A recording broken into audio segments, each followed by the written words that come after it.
Canto 7 of the Purgatory has quite a sense of drawing in, almost consolidating. Um, they've literally moved away now from the very agitated souls of those who had troubled lives and violent deaths. They're with Sordello. You'll remember that Dante has expressed his huge lament about Italy, about Florence, about God, about the world of his life, that was bitter and sarcastic as well as profoundly heartfelt. And you sense that that experience stays alive inside him through this canto now. He doesn't actually speak in this canto, and you're left with the shadow of his great lament hanging over the canto, presuming that he's a bit caught up in his inner world, separated from Virgil and Sordello. Um, Virgil and Sordello begin the canto by continuing with their embrace, their recognition of each other.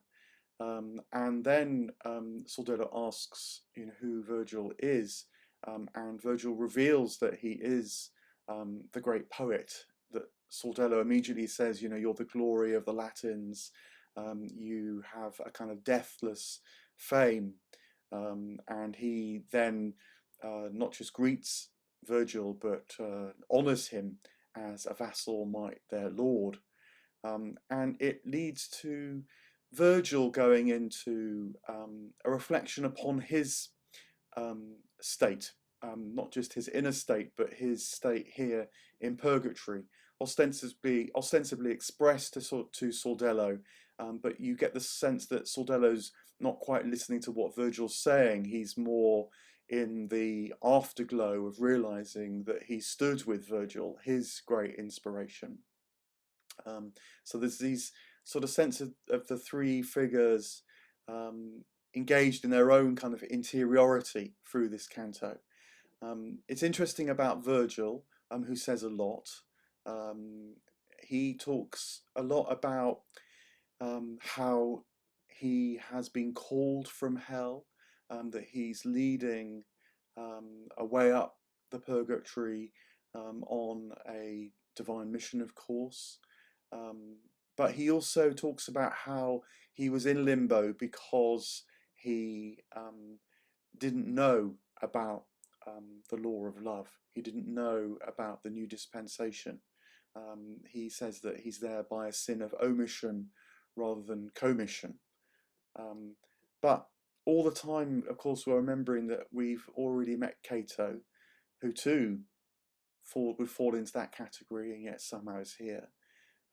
And whilst Virgil himself seems quite ambivalent about his future state, is he going to be going back to limbo? Is he going to be changed by this chance he has now up Mount Purgatory as well, enough to help him to reach paradise, because now he sees the truth of reality as it's greatly expanded since his own death. He, in this canto, is, I think, reflective but also humble, and maybe that is because that is the way to use purgatory. Much as Dante is using purgatory in grief and lament, powerful and passionate, so too Virgil is using purgatory to lament his own state, which is part of the purging because it clears the way for receiving a new state of mind, which means that he can see more, know more, travel more, go further. Huge debate amongst the commentators about what happens to Virgil. I incline to he's changing as well, and if he's changing, he's only changing in one direction. So if they are talking around each other with their own preoccupations in this canto, that seems to be emphasised because Virgil asks Sordello to be their guide to the place where, as he puts it, purgatory proper starts. There's going to be a gateway that they go through, where indeed they move from what's often called anti-purgatory to purgatory. But it's not just a literal threshold, it's also a psychological threshold where souls have gained enough focus to really work on their transformation. Their wills have gathered in enough, they've turned to their own states enough rather than, say, being preoccupied with what happened to them in life. They're not there yet, but Sordello agrees to be their guide. And then he tells them something which is really interesting about the place they're in, this imaginal zone that they're in. Because it turns out that they can't travel by night. They can only travel when the sun is in the sky. And in particular, they can't travel further up the mountain by night, although they are free to wander around on the level they find themselves or even go down. It's one of these lovely details. I love these details and what they tell us about inner life and how it differs from life as we normally take it to be. It can be read through these four levels, as we were talking about in the previous canto. You know, a literal level is to make the point that you need light to travel by, particularly when you're in a strange place. So it's unwise to travel by night, and you might be frightened and scared, so your will isn't up for it either. And indeed, Virgil seems a bit alarmed by this new detail that he hadn't intuited. And so he says, "Oh, we must, find this place. Please do guide us there." It has the allegorical sense that you need God's light to find your way, the more teachy or moral sort of side of things. That's no doubt true too. But I think it has a very fascinating tropological element. This aspect that when you enter into it, actually begins to really transform your sense of reality and change you. And the tropos, the turning thing here, is that the night actually matters quite as much as the day, but in a very different way. It is, I think, going to show itself up as a time for reflection, a time for consolidation, a time for gathering what you've learned, but also reaching the edge of what you know. So you can reach into new uncertainties, ready to receive more insights. That is what happens at night. And it turns out that Dante and Virgil are going to spend 3 nights on Mount Purgatory. And each night, Dante is going to have a dream. This is the land of dreams. No one dreamt in hell, and in fact, no one dreams in heaven. But there's something here about the pattern of light and night, sunshine and the darkness, that's actually crucial to people's ascent. That will develop more, but we get a little intimation of it here with this detail that you can't travel further up the mountain by night. And then, of course, there's the anagogic sense, which is that the light and the night are all, as it were, daytime to the divine. Everything can be used. Everything is important. Nothing is extraneous. So they're just getting a hint of that as well. Now, Virgil's not thinking of all these elements himself at this moment. He's sort of somewhere, I think, in between the literal and the allegorical levels. And he therefore is alarmed. He says to Sordello, "Please take us to this place." And Sordello says, "Yes, it's just a little bit further up here." And they come to a rise and then see what's described as a rather lovely fold in the mountain. It says it's like a kind of high valley as you see on Earth. And it's described in enormously vivid colours. Precious stones and glorious metals are used to describe the colours of the grass and the trees that they see in this lovely valley. And it has odour too, it has scent that feels heavenly as well. And I think that this is a kind of intimation or a vision of what they're going to find at the top of Mount Purgatory, which is the sort of supernatural, by which I mean more than natural, the natural world gathered into it's the greatest manifestation, rather than, as it were, the, by comparison, shadowy experience of the still glorious natural world that we have here on earth. It's a sort of vision of that they're given at this point when they step up to the lip of this valley and look into it. Then, as they do so, alongside the vivid scene of nature, they hear human chanting, and it's the souls in the valley chanting the Salve Regina, which is one of the anthems sung at Compline at the close of day. So it's suitable that it's being sung here.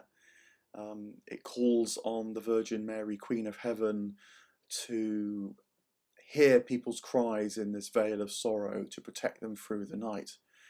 It creates a mood both of recollection and calling on help, also lament. So these are kind of appropriate moods for the canto. I think that's why Virgil, Dante, Sordello are able to see them. They're in the right state of mind for that aspect of reality to show itself up to them. But it also reminds us of how the pattern of liturgy on earth, particularly the pattern that marks the day and the night, has a kind of repetitious quality to it as well. That on earth, it continues its round, and there's a beautiful rhythm to that. But also, it slightly goes around and around in circles almost on itself. And so it's a reminder too that the souls who are chanting the Salve Regina now are not stuck for all eternity in a place, but they are being held in this valley, perhaps by their own state of mind, not thinking, for example, that they might climb out of it. And I think there's a bit of a, not exactly a warning, but there's an observation here that to become too in love, you might say, with the circular round of the liturgical day and night, beautiful as it is, heartfelt as it is, it can actually lead you to stay in the same place. It can lead you to stay stuck. And I think Sordello intimates that because he tells Virgil and Dante that they're not going to climb down into the valley yet. They're going to stay on the lip of it and look down, gives them a vantage point, again, literally, so that they can see some of the souls who are there, but spiritually, so they don't get caught up in this repetition. They want to move up the mountain. I guess they've already signalled that to Sordello, so he's partly affording them the view that means that they can observe what's going on in the valley, and so not just immediately descend and get caught up in it, perhaps for its beauty as much as anything else. So they look down and they see rulers, kings, individuals who are trying to lead people in life. This valley is sometimes called the Valley of the Rulers in the commentary. They are figures named with quite a lot of detail by Sordello, by which I mean not just giving their names, but also there's always a detail about how they're sitting or how their face looks. So we have momentary, quite close encounters with these individuals. They can be clearly named from history as well, and we get the sense as Sordello goes through half a dozen or so of these characters that they're figures who were deeply engaged with the affairs of this world, but they kind of failed in their mission. They became quite tyrannical, quite brutal. They weren't very effective, and they are now still in purgatory, preoccupied with what happened to them on earth. There's a mix of melancholy and distraughtness that fills the minds of these souls. They're still, they're sitting, they're not running around with agitation, but they've got this inner preoccupation that can't quite settle. They're all together in a group, but kind of lost in their own reflections as well. And it's quite striking too, because the mood that Dante paints them with is very different from this enormously beautiful, vivid image of the valley with all its natural colours. And it's almost as if these rulers can't see the place that they're in. They're in an inner state that's not yet gathering, not yet focused, still trying to work its way out, trying to find a way through, as it were, the wood and the tangle. It's not so much agitation as preoccupation that afflicts these souls. And it's as if for us as readers, we can see that there's beauty and shadow. We know that there's day and night. We know that there's light and darkness. But these souls aren't quite sure how to relate to that properly yet. Maybe that's one reason why they need to spend the night in a kind of reflective state in order to know what that's about, in order to be able to differentiate it properly from the sunlight and the light, to follow the sunlight and the light wholeheartedly. Right at the end of the canto, two figures are named by Sordello that just feel slightly different. They're said to be sitting on their own, and I think that that probably signals that they are a bit more self-possessed, they are a bit more consolidated in their state. Interestingly, one of them is Henry III of England, a nice British reference for those of us on these isles. And it's said of him actually that his branches bore good fruit. I think this is literally that his son was Edward I, who was deemed as a successful lawmaking king. He wasn't just a tyrant, as some of the other kings named had been, sort of through their failures, through their inability to rule, really. So Henry III is deemed to have had a good son, but also there's this sense that because he's putting down roots rather than flailing around in the affairs of state, that's why he's able to bear good fruits. So it's a little indication as to what this canto is moving us, nudging us towards, that the night time, you might say, is time for consolidation, time to put down roots from what we know, but also to reach into new soil, new terrain. And the canto very much ends with a sense of, we're about to have our first night time in this strange place that has a slightly eerie feel because it's at once so beautiful but filled with real sorrow. So what is going to happen in this night time? Are we going to see something new, something unexpected?